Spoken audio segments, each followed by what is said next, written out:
Siapa bilang kalau kartu KIS nggak dipakai dalam setahun, nggak bisa dipakai atau akan dinonaktifkan?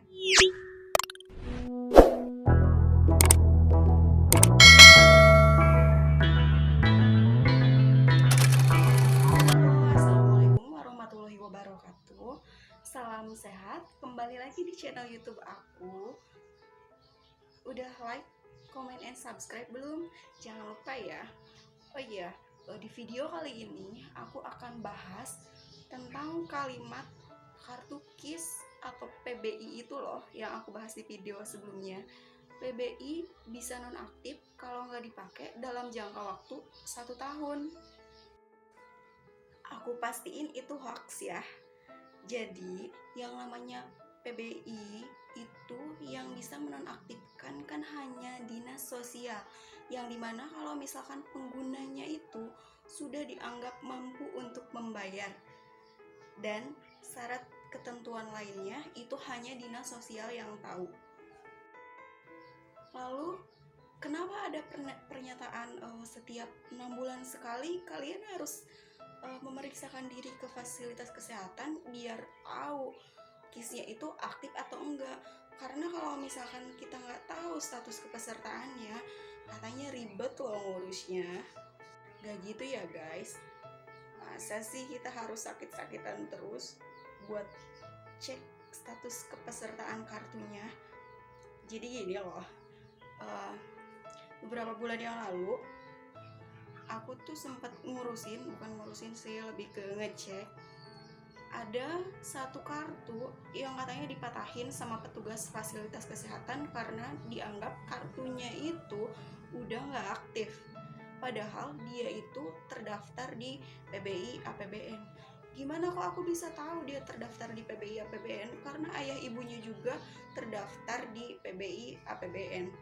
Nah, kalau PBI APBN itu selama jadi rumah satu kakak 3 anak itu masih akan ditanggung oleh BPJS Kesehatan, kecuali tadi yang digarisbawahi dari video aku yang pertama itu sudah dianggap mampu membayar. Nah, itu akan dicabut pesertaannya. Jadi harus alih ke mandiri gitu. Nah, itu sampai dipatahin katanya kartunya. Kenapa kok sampai dipatahin? Ternyata guys, bukan karena dicabut kepesertaannya. Aku cek di nomor Cika udah tahu ya, nanti search aja di Google nomor Cikanya. Jadi kalian di situ bisa komunikasi dengan Cika. Cika itu jadi sistem yang membalas dari apa aja kayak status kepesertaan, aktif atau enggaknya, preminya, tunggakannya.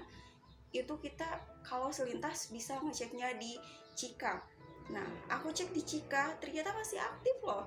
Aktif dan terdaftar di PBI APBN. Yang namanya APBN itu kan di negara.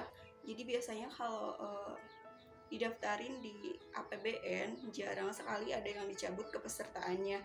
Karena tahu sendiri lah ya, update di Indonesia itu lama.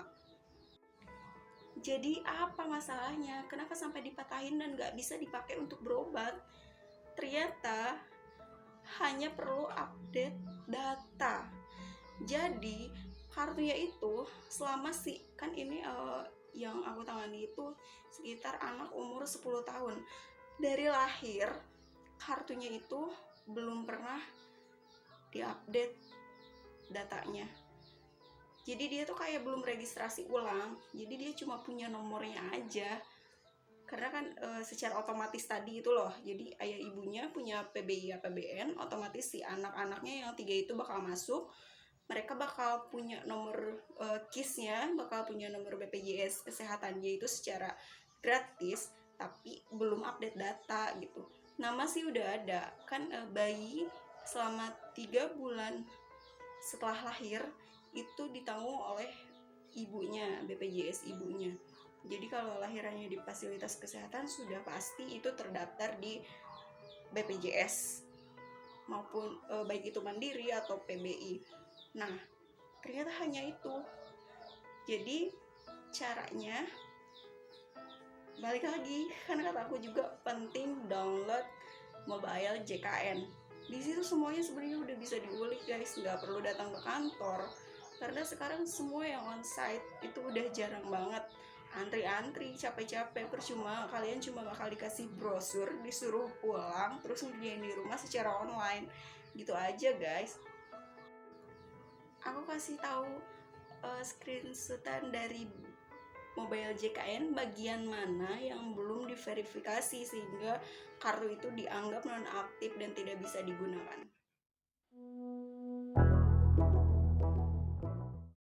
Sepele, cuma itu sebenarnya kalau misalkan kita tahu trouble-nya. Tapi sampai-sampai orang sakit ditolak karena kartunya tidak bisa dipakai, akhirnya harus bayar. Indonesia ya emang begitu.